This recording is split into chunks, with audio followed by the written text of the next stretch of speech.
அதை நம்ம கேட்டோம். என்னன்னா நீங்க அந்த வார்த்தைகளை வீட்டில் போயிட்டு மறுபடியும் கேளுங்க. அந்த அந்த பாயிண்டை எழுதுனீங்கன்னா பாருங்க. இல்லைன்னா ஏசப்பா கிருவினால நம்ம வாசிப்போம். அப்போஸ்தலர் 3வது அதிகாரம்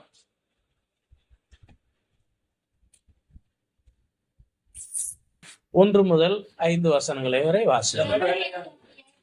மணி நேரத்திலே பேதுருவும் யோவானும் தேவாலயத்துக்கு போனார்கள். அப்பொழுது தன் தாழ்ந்த வயசிலிருந்து சப்பானியில் பிறந்த ஒரு மனுஷனை சுமந்து கொண்டு வந்தார்கள். தேவாலயத்திலே பிரவேசிக்கிறவர்களிடத்தில் பிச்சை கேட்கும்படி நாடோறும் அவனை அலங்கார வாசல் எனப்பட்ட தேவாலய வாசலண்டையே வைப்பார்கள். தேவாலயத்திலே பிரவேசிக்க போகிற பேதுருவையும் யோவானையும் அவன் கண்டு பிச்சை கேட்டான்.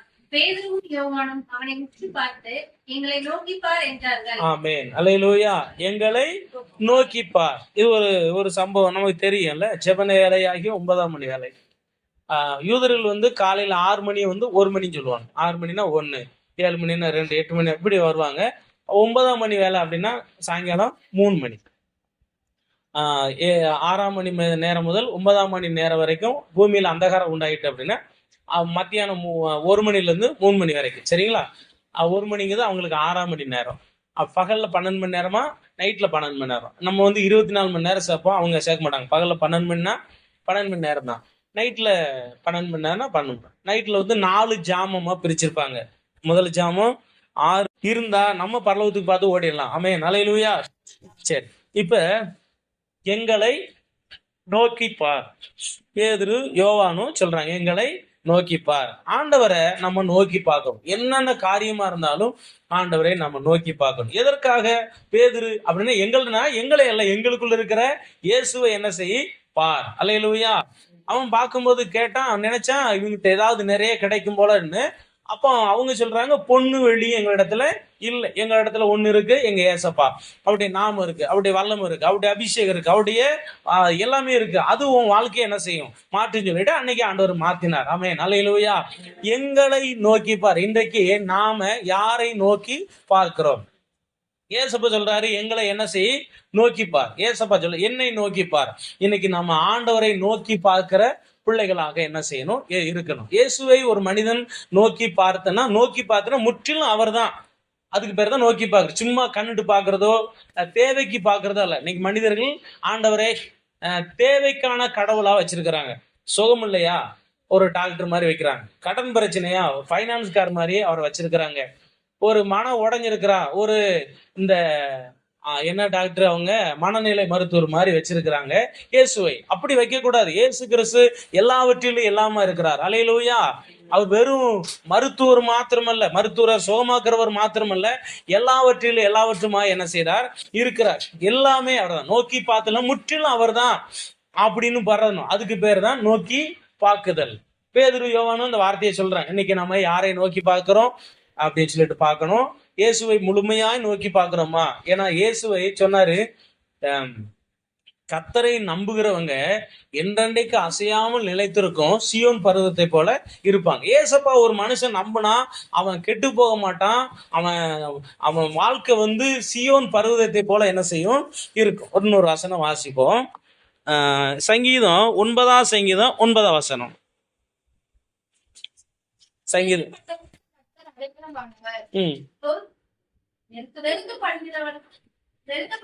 காலங்களில் அவரே தஞ்சமானவர்.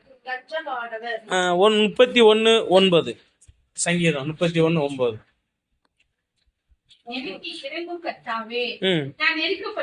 நான் என்ன செய்யறேன்? நெருக்கப்படுகிறேன். சரி, 18ஆம் சங்கீதம் 6வது வசனம்.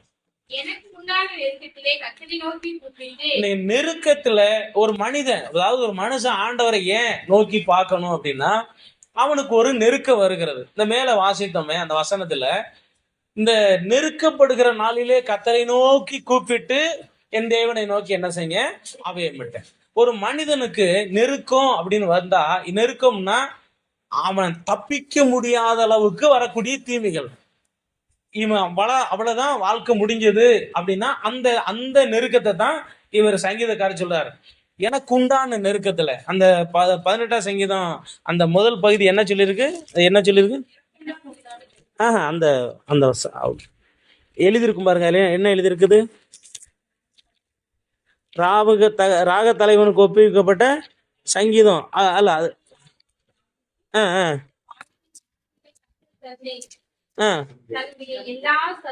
ஆ அதுதான் முக்கியம். தன்னுடைய எல்லா சத்துருக்களுக்கும் கவுனி கைகளுக்கும் மீட்ட போது சொல்றாரு பாடினதுன்னு. அப்ப எல்லா விதமான நெருக்கம், அதுதான் அந்த நெருக்கத்துல ஒரு மனுஷன் மாட்டிக்கிட்டானா அவன் யாரையும் பார்க்க வேண்டாம், கர்த்தரை என்ன செய்யட்டும் பாருங்க. பைபிள்ல பாத்தீங்கன்னா தாவீதை சுற்றி வளைச்சிட்டாங்களாம், சவுலும் அவனுடைய சேவகரும். சரி, தாவீதும் அவனுடைய சேவர்கள் தப்பிக்கலாம் நினைக்கும் போது முடியல, சுத்தி வளைச்சிட்டாங்க. திடீர்னு சொல்லி வேற வழி இல்லை, அந்த நேரத்துல என்ன செய்யறான், அதுதான் அந்த நேரம். அந்த மாதிரி சம்பவங்கள்ல தான் ஆண்டவர் நோக்கி ஆண்டவரேன்னு கதரும் போது திடீர்னு ஒரு சவுலுக்கு ஒரு தகவல் வருது, பெலிஸ்தியர் தேசத்து மேல என்ன செஞ்சிட்டாங்க, படையெடுத்து வந்துட்டாங்கன்னு சொன்னோன்னா உடனே தாவீதை பிடிக்கிறத விட்டுட்டு என்ன செஞ்சானா அந்த நிமிஷத்துல. அதுதான் அந்த நெருக்கத்துல தப்பிக்க வழியே இல்லை அப்படின்னு அந்த வசனம், அந்த சம்பவம் இருக்கு, 1 சாமுவேல்ல இருக்கு. அந்த நேரத்துல ஆண்டவரை நோக்கி பாக்குறாரு, ஒரு புது வழியை கர்த்தர் என்ன செய்யறாரு, உண்டாக்குறாரு. இப்ப சுற்றிலும் வளைச்சிட்டாங்க, தாவீது மாட்டிக்கிட்டான். ஆனா ஒரு வழியும் கிடையாது. அந்த நேரத்துல ஆண்டவரை நோக்கி கூப்பிடும் போது திடீர்னு ஒருத்தன் வந்து பெலிஸ்தர் தேசத்தின் மேல படையெடுத்து வந்துட்டாங்க அப்படின்னு அப்படி விட்டுட்டு ஓடுறான். இந்த மாதிரிதான் நம்ம ஆண்டவரை நோக்கி பார்க்கும்போது, நமக்கு வரக்கூடிய நெருக்கத்துல நம்ம நோக்கி பார்க்கும்போது நமக்கு கர்த்தர் விடுதலை கொடுக்கிறார். அல்லேலூயா. என்ன நெருக்கம் வந்தாலும் சரி, இவர் சொன்ன நெருக்கம் என்னன்னா, மேல நீங்க அதை வாசிக்கும் போது எத்தனையோ விதத்துல எல்லா நெருக்கம், அதுல சவுலுங்கிற ராஜாவுடைய இந்த நெருக்கத்துல இருந்து இவருக்கு விடுதலை கொடுத்ததுனால, அந்த நெருக்கம் வந்ததுனாலதான் கர்த்தரை நோக்கி கூப்பிட்டேன், என் தேவனை நோக்கி நான் என்ன செஞ்சேன், அபயம் பெற்றேன். அவரு பரலோகத்துல இருந்து என் சத்தத்தை என்ன செஞ்சாரு, கேட்டார். அப்படியே அவருக்கு கோபம் வந்துருச்சு, என் பிள்ளைய ஆடுறா இப்படி கத்துறதுக்கு யார் காரணம் சொல்லிட்டு அவர் கோபம் கொண்டபடினால் பூமி அதிர்ந்தது அப்படின்னு என்ன செய்யுது. அப்ப நமக்கு வரக்கூடிய நெருக்கத்துல நம்ம யாரையும் பார்க்க கூடாது, யாரைத்தான் பார்க்கணும், ஆண்டவரைத்தான் பார்க்கணும். அல்லேலூயா, அல்லேலூயா. எதற்காக அவரை நோக்கி பார்க்கணும் அப்படின்னா, நெருக்கம் வரும்போது. என்ன வரும்போது, ஒருவேளை நீங்க நெருக்கத்துல இருந்தாலும் சரி, நெருக்கம் வரும்போது சரி, நிறைய நேரத்துல மனிதர்கள் ஏதோ ஒரு காரியத்துல மாட்டிக்கொள்கிறாங்க, சிக்கி கொள்கிறாங்க. கர்த்தர் தான் உதவிச்சு வராங்க. சரியா, ஆண்டவருக்கு மகிமை உண்டாங்க. மனுஷனுக்கு திடீர்னு நெருக்கம், ஆனா அந்த நெருக்கம் வந்து பெரிய பாதிப்பு. ஆனாலும் ஏசப்பா என்ன செய்தார், நமக்கு உண்டான நெருக்கத்துல நம்ம மனுஷன்ட்ட பாத்தீங்களா, மனுஷன்ட்ட என்ன செய்யல, நமக்கு நெருக்கம் நம்ம எதுக்காக அவரை நோக்கி பார்க்கணும்னா, நமக்கு நெருக்கம் வந்தால் நம்மளை தப்பிக்க வழி இல்லை, அவ்வளவுதான் முடிஞ்சு வச்சுன்னு அப்படி நினைக்க வேண்டாம். அந்த நேரத்துல நம்ம ஆண்டவரை நோக்கி பார்த்தா கண்டிப்பா நம்முடைய வாழ்க்கையில அந்த நெருக்கத்துல இருந்து நமக்கு என்ன கொடுப்பார், விடுதலை தருவார். அல்லேலூயா. ஊழியத்துல வந்திருக்கும் போது எல்லா விதத்துல நெருக்கம் தான். எல்லா விதத்துல பிசாசு பொருளாதாரத்துல நெருக்கி பாக்குறான், வியாதியை கொண்டு வந்து பாக்குறான், அப்புறம் பிரச்சனையை கொண்டு ஒவ்வொன்னா ஒவ்வொரு வருஷமும் ஒவ்வொன்னே என்ன செய்யறோம், சந்திக்கிறோம். ஆனாலும் அவன் தோல்வி அடைந்து கொண்டே இருக்கிறான், கர்த்தர் எங்களுக்கு வெற்றியை கொடுக்கிறார். அல்லேலூயா.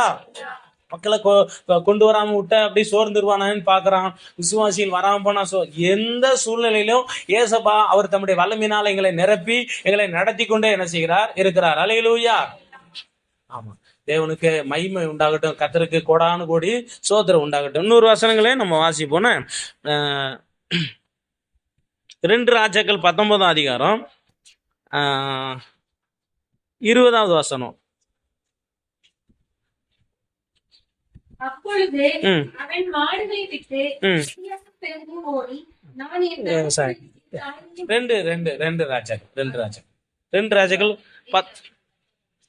19ஆம் அதிகாரம் 20வது வசனம். 2 ராஜாக்கள்.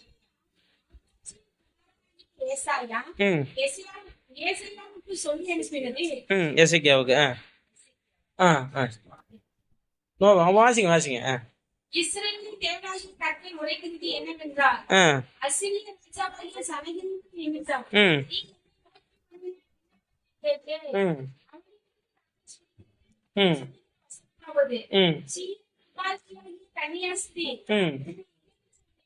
பரிகாசம் பண்ணுகிறார். எருசலேம் குமாரத்தி தலையை குலுக்குகிறார்.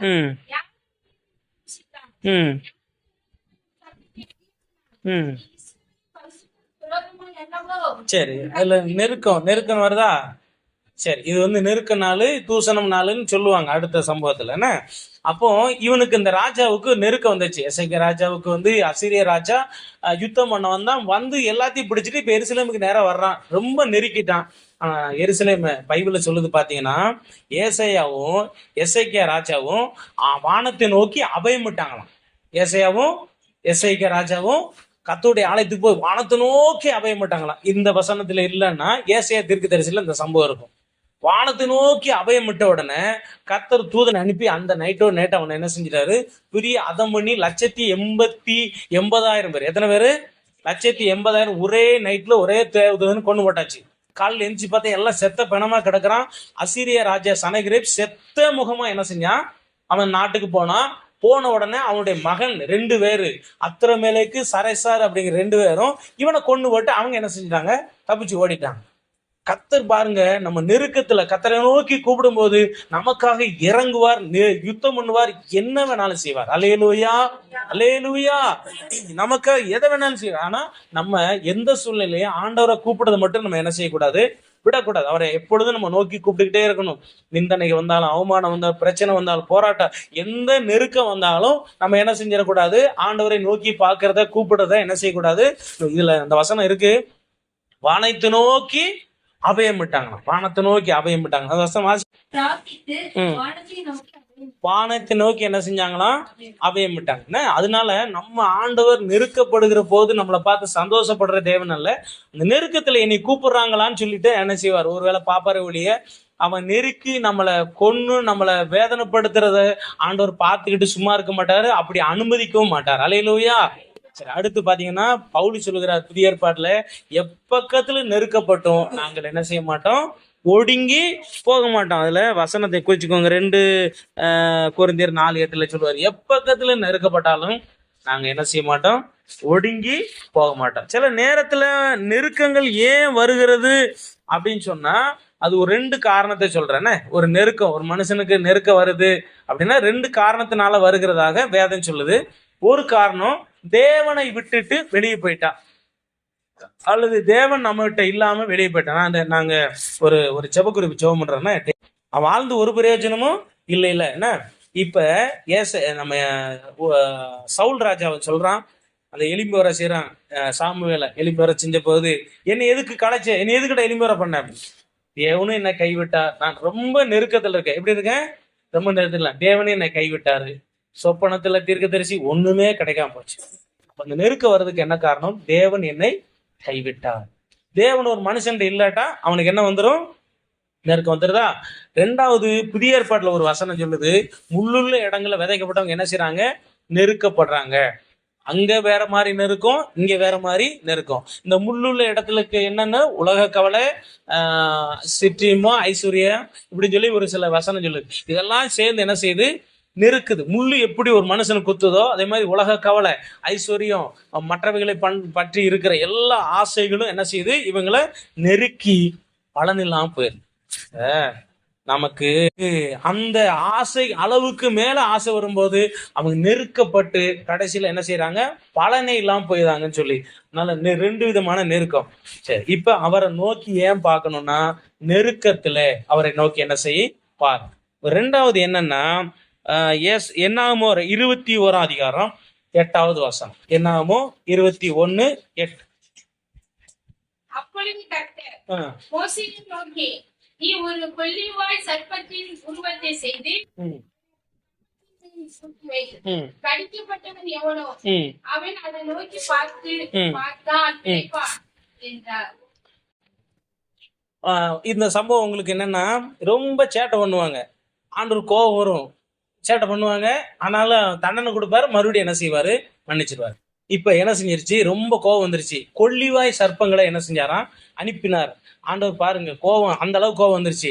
பாம்பு வந்து நிறைய பேரை கடிக்கி, நிறைய பேர் செத்து போறாங்க. உடனே மோசிட்டு போய், ஐயா நாங்க தெரியாம செஞ்சுட்டோம், எங்களை மன்னிச்சுக்கோயா ஐயா ஐயா அப்படின்னு சரின்னு சொல்லி ஆண்டவர்கிட்ட போய் கேட்கிற, ஆண்டவர் என்ன செய்யலாம் அப்படின்னு.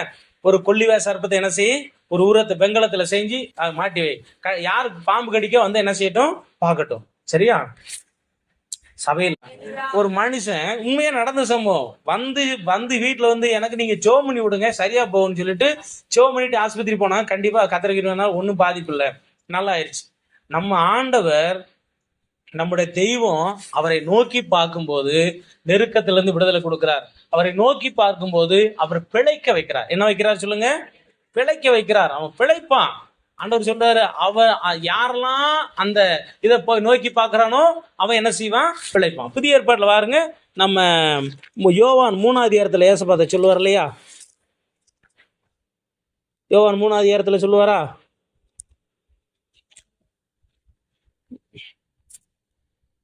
சர்ப்பமானது மோசையினால் வனாந்தரத்திலே உயர்த்தப்பட்டது போல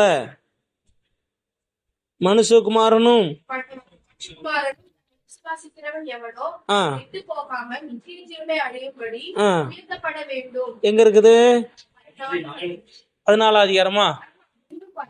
3:14. அப்படி தெளிவா இருக்கா? அப்போ அவரை நோக்கி பார்க்கிறவங்க அவங்க பிழைப்பாங்க, அவங்க சாக மாட்டாங்க. ஆமென், அல்லேலூயா. அதனால நம்ம அவரை நோக்கி என்ன செய்வோம்? பார்ப்போம். எதுக்காக அவரை நோக்கி பார்க்கணும்? பிழைக்கணும் அப்படின்னா அவரை நோக்கி பார்க்கணும். நெருக்கத்துல இருந்து விடுதலை அடையணும்னா அவரை என்ன செய்யணும்? பார்க்கணும். நோக்குதல்னா முற்றிலும் அவரை தான், அவரை சார்ந்திருப்பதுக்கு பேர் தான் அவரை நோக்கி பார்க்குதல். சரியா? இன்னொரு வசனம் இருக்குது, 1 சாமுவேல் 2ஆம் அதிகாரம் 6ஆம் வசனம். 1 சாமுவேல் 2ஆம் அதிகாரம் 6ஆம் வசனம்.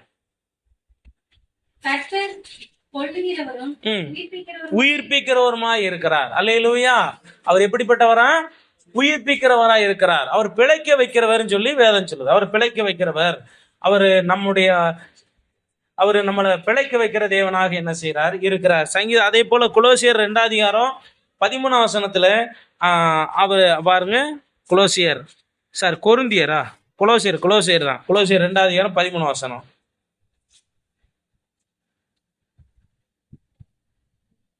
உங்கள் பாவங்களினாலேயே மரித்தவர்களாய் உங்கள் மாம்ச வித்தியாசத்தில் உள்ளாமையினாலேயே மரித்தவர்களாய் இருந்த உங்களையும் உயிர்ப்பித்தார். ஆமென், அல்லேலூயா. என்ன செஞ்சாரா? உயிர்ப்பித்தார். அப்போ நம்முடைய ஆண்டவர் ஒரு காலத்துல நம்ம மாம்சீகத்துல நம்ம சாகாட்டால் ஆவிக்குரிய வாழ்க்கையில செத்து போய் இருந்துக்கிறோம். அவரை நோக்கி பார்க்கும்போது அவர் என்ன செய்யறாரு? உயிரோடு எழுப்புகிறார். கர்த்தர் கொல்லுகிறார், அதே நேரத்தில் என்ன செய்யறாரு? உயிர்ப்பிக்கிறார். நம்முடைய ஆண்டவர் நம்ம பாவத்துல சாபத்துல செத்து போய் கிடந்தோம். ஆண்டவர் நம்மளை என்ன செய்யறாரு? உயிர்ப்பிக்கிறார். நம்ம ஆண்டவரை நோக்கி பார்த்து கொண்டே இருந்தோம்னா 2 விதத்துல நம்ம உயிரோடு இருக்கலாம். ஒன்று மாம்சத்துல, 2வது ஆவிக்குரிய வாழ்க்கையில. நம்மளை உயிரோட வைத்த கர்த்தருக்கு கோடான கோடி ஸ்தோத்திரம். அல்லேலூயா. இப்ப பேதுரு யோவானும் இதே சம்பவத்தை சொல்றாங்க, எங்களை நோக்கிப்பார். அது வரைக்கும் அவன் வாழ்க்கையில பிழைப்பு இல்லை, அவன் வாழ்க்கையில மேன்மையில் ஒண்ணு இல்லை. அதை அடுத்தவன் நம்பிக்கிட்டு இருந்தான். அது ஒரு செத்து போன வாழ்க்கைக்கு அடையாளம். ஆனா கர்த்தர் அவனை என்ன செய்தார்? தொட்டார். அவன் ஆண்டோடைய வல்லமை அவன் மேல இறங்கினது. செத்து போயிருந்த அவன் வாழ்க்கை என்ன செஞ்சது? உயிரோட வந்தது. அவன் எழுந்தினான், நடந்தான், குதிச்சான். ஆண்டவரை துதித்து கொண்டே அழைத்து போனான். அது ஆண்டவர் சொல்லுவாருல, அந்த கெட்டகுமாரனை பத்தி சொல்லும்போது என்ன சொல்லுவாரு? இவன் மரித்தான், இப்ப என்ன செஞ்சிட்டான்? உயிரோட வந்துட்டான். காணாம போனா இப்ப கிடைச்சிட்டான். அதே மாதிரி இந்த மனுஷனுடைய வாழ்க்கை செத்து போன வாழ்க்கை போல இருந்தது.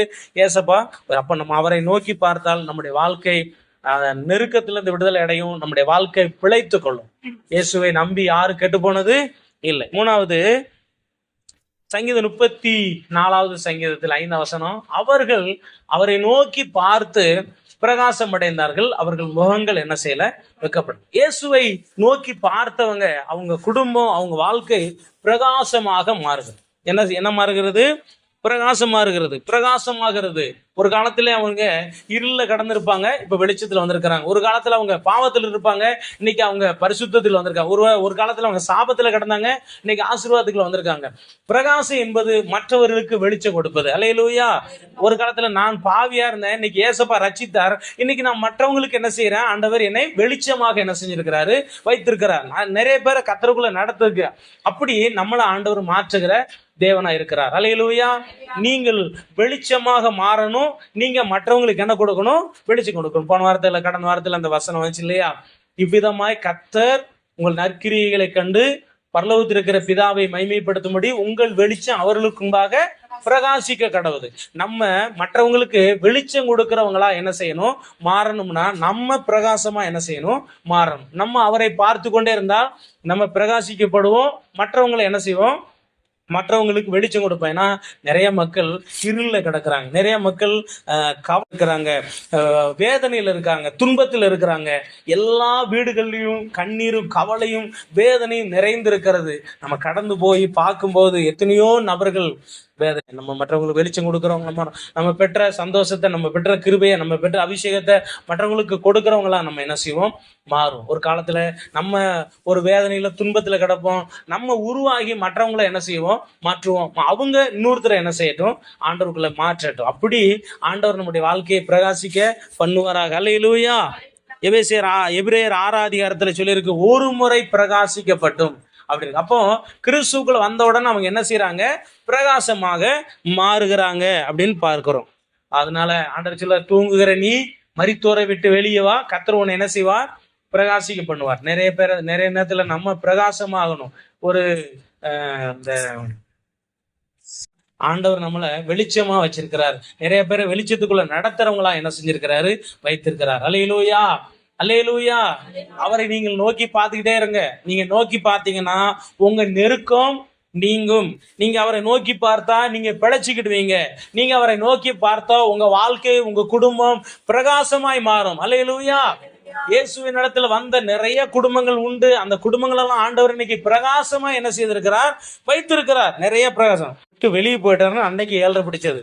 ஏசப்பா இருக்கிற வரைக்கும் 7:30 கிடையாது, ஒண்ணு கிடையாது. அல்லேலூயா. சரியா? அதனால நேரங்கள் காலங்கள் பார்த்து மக்கள் சரி, இப்போ நம்ம அவரை நோக்கி பார்த்தா கண்டிப்பா நம்ம நெருக்கம் நீங்கிறோம், நம்ம பிழைச்சிக்கிடுவோம், நம்ம பிரகாசமா மாறும். பிரகாசனம், இப்ப நீங்க ஒரு ஊர்ல இருக்கீங்க, அந்த ஊர்ல உங்களை எல்லாரும் ஒரு மாதிரி நினைப்பாங்கன்னா, ஒரு காலத்துல அதே மக்கள் உங்களை மேன்மைப்படுத்துற அளவுக்கு கர்த்தர் உயர்த்துவார். அல்லேலூயா. 4 பேருக்கு முன்னாடி உங்களை மேன்மைப்பட, அதுக்கு பேர் தான் பிரகாசம். அதுக்கு பேர் என்ன பேரு, பிரகாசம். அல்லேலூயா, அல்லேலூயா. நம்ம ஒரு வியாதினா நம்மகிட்ட வந்து ஜெபம் பண்ணி கொடுங்க, என்ன கொடுங்க அப்படிங்கிற நிலைமைக்கு நம்ம ஊர்களில் இருக்கிற நம்மள கர்த்தர் மாற்றுவார். அல்லேலூயா. அதுக்கு பேர் தான் வெளிச்சம். அதுக்கு பேர் என்ன பேரு, வெளிச்சம். நம்மள மூலமா அப்படி சரி. அடுத்து 100 பாயிண்ட் போயிருவோமா? கடைசியாக மத்தேயு எழுதின சுவிசேஷம் 15ஆம் அதிகாரம் இப்போ வாசித்தோம்ல, அந்த சம்பவம் இருக்கு. 22, 28 வரைக்கும் வாசிக்கலாம். 22 - 28 வரைக்கும். மத்தேயு 15ஆம் அதிகாரம்.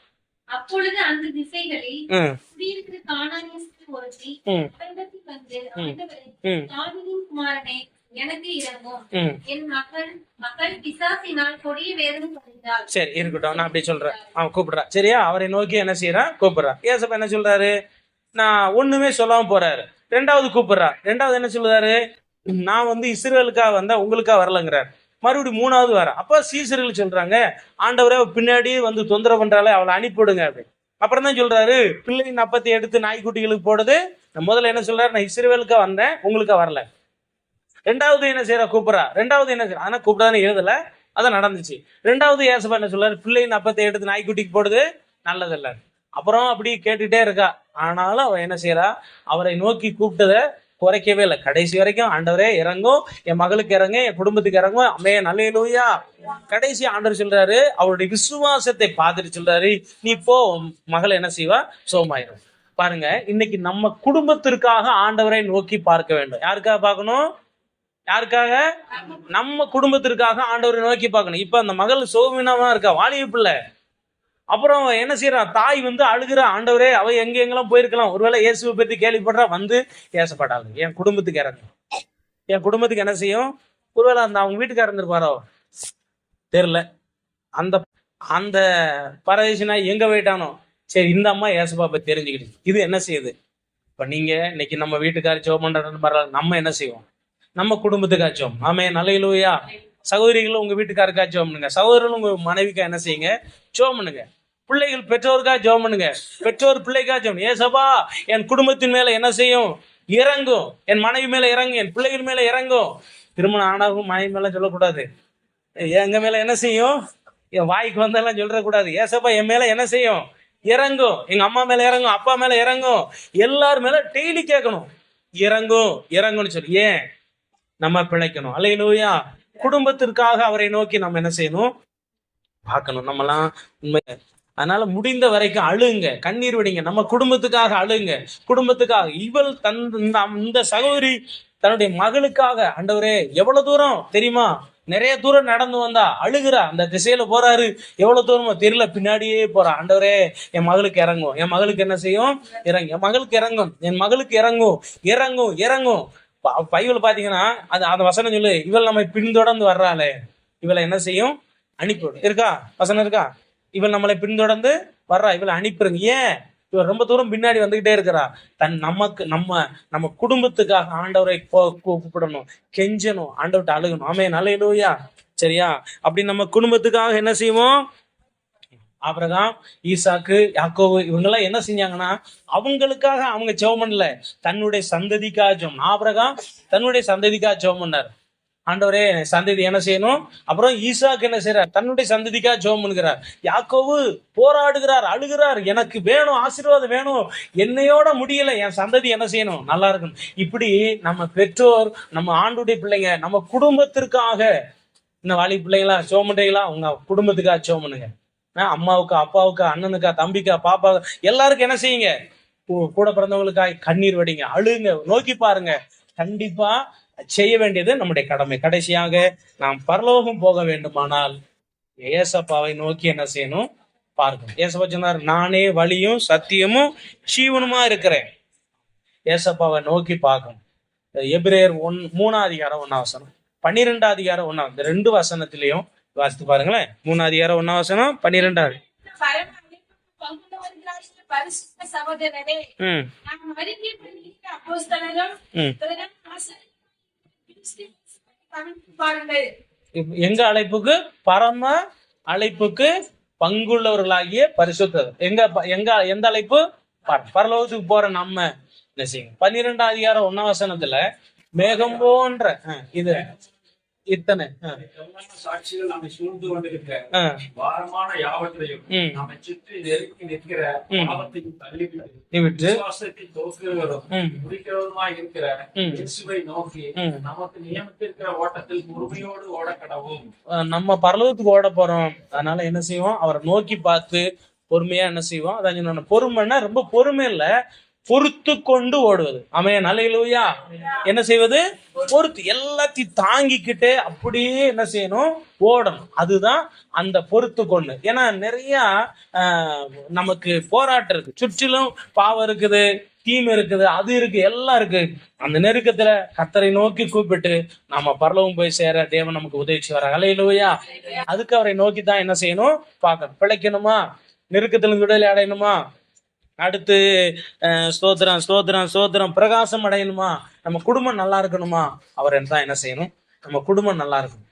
நம்முடைய குடும்பம் என்ன எப்படி இருக்கணும், நல்லா இருக்கணும். அதுக்கு அவரை தான் நம்ம நோக்கி பார்க்கணும். நமக்கு தேவனை இரக்கம் செய்வார். கண்களை மூடி ஜெபம் பண்ணுமா. ஏசப்பா, இந்த ஆண்டவரே மத்தியான வேலையில ஆண்டவரை உண்மை நோக்கி நாங்கள் பார்க்கிறோம். ஆண்டவரே, நீங்க சொன்னீங்க, அப்போஸ்தலர்கள் சொன்னாங்க, சங்கீதக்காரர் சொல்லி இருக்கிறாரு, என்னை நோக்கி கூப்பிடு அப்படின்னு சொல்லி அவங்க மூலியமா நீங்க சொல்லி இருக்கிறீங்க. ஆண்டவரே நன்றி செலுத்துகிறோம். நாங்கள் உண்மை நோக்கி பார்க்கிறோம், நாங்கள் உண்மை நோக்கி பார்க்கிறோம், நாங்கள் உண்மை நோக்கி பார்க்கிறோம். உண்மை நோக்கி பார்த்தவங்க யாரும் வெக்கப்பட்டு போனதில்லை, கெட்டு போனதில்லை. தகப்பனே சோத்திரம். நமக்கு வருகிற நெருக்கத்துல வந்த நெருக்கம், அந்த நெருக்கத்துல இருந்து நம்ம விடுதலை அடைய வேண்டுமானால் அவரை நோக்கி பார்க்கணும். விடுதலைக்காய் ஸ்தோத்திரம்.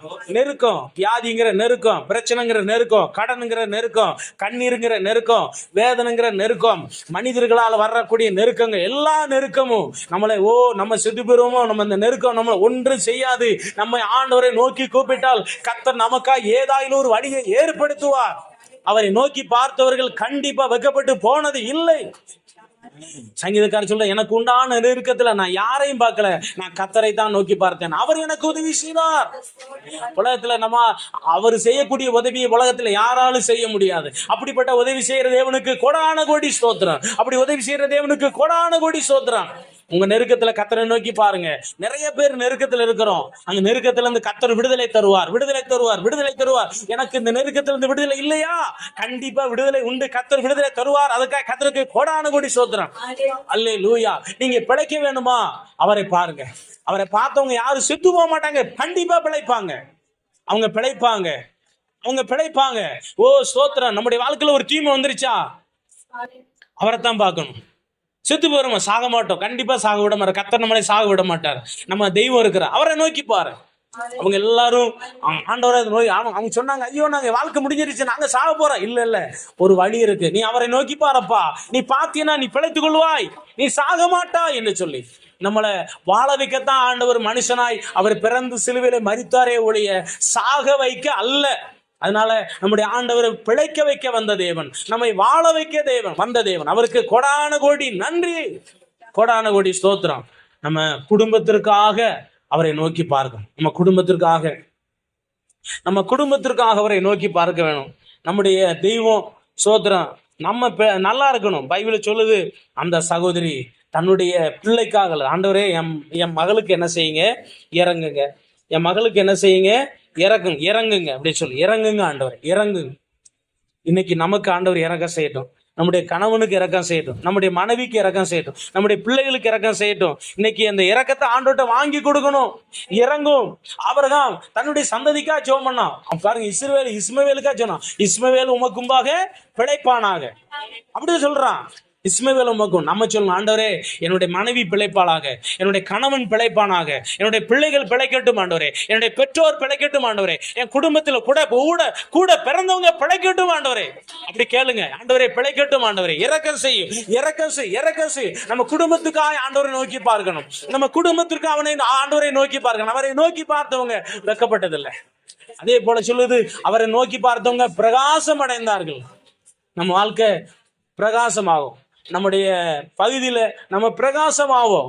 4 பேருக்கு முன்னாடி நம்ம வெளிச்சமா இருப்போம். 4 பேருக்கு முன்னாடி நம்ம மேன்மையா இருப்போம். ஒரு காலத்துல நம்மளை பார்த்து ஏளனமாய் பேசினவர்கள் இன்று ஆச்சரியப்படத்தக்கதாய் நம்மளை கர்த்தர் மேன்மையா வைக்கிறார். ஆண்டவருக்கு கொடான கோடி ஸ்தோத்திரம். கண்டிப்பா நம்ம மூலியமா, நம்ம வெளிச்சத்தின் மூலமா இருளில கிடக்கிற அவங்க கண்டிப்பா வெளிச்சத்துல வருவாங்க. ஒரு நாளைக்கு நம்மளை கூப்பிடுவாங்க, உங்க பிரகாசம் எங்களுக்கு வேணும், உங்களுக்குள்ள இருக்கிற அந்த வெளிச்சம் எங்களுக்கு வேணும். கண்டிப்பா அப்படி கர்த்தர் சொல்ல வைப்பார். கர்த்தருக்கு ஸ்தோத்திரம், ஆண்டவரே ஸ்தோத்திரம். ஆகவே நம்ம அவரை நோக்கி பார்ப்போம், நம்மை பிரகாசம் மாற்றுவார். நம்ம அடுத்தவங்க மற்றவங்களுக்கு வெளிச்சம் கொடுக்கிற ஆண்டுடைய பிள்ளைகளாய் கர்த்தர் நம்மை மாற்றுவாராக. கடைசியாக பரலோகம். நம்ம கிறிஸ்தவங்களை வாழ்றது பரலோகத்துக்காகத்தான் வாழ்றோம். அதுக்கு போகலன்னா நம்ம கிறிஸ்தவங்களை வாழ்ந்து ஒரு பிரயோஜனம் இல்லை. அதுக்கு அவர் தான் வேணும், அவருடைய சபை தான் வேணும். அவரும் அவருடைய சபை தான் நம்மளை பரலோகம் கொண்டு போய் சேர்க்கிறது. ஆகவே கர்த்தருடைய சமூகத்தில் இருக்கிற நாம எல்லாரும் ஆண்டவர் சமூகத்தை நோக்கி பார்த்து, ஆண்டவர் எங்களுக்கு இரக்கம் செய், எங்களுக்கு தயவு செய், நாங்கள் உண்மை நோக்கி பார்க்கிறோம். அல்லேலூயா, சோதரம் சோதரம் சோதரம் சோதரம் சோதரம் சோதரம் சோதரம். அல்லேலூயா, அல்லேலூயா. உம்மை நோக்கி பார்க்கின்றே, உம்மை நினைத்து துதிக்கின்றே, உம்மை நோக்கி பார்க்கின்றே, உம்மை நினைத்து துதிக்கின்றே.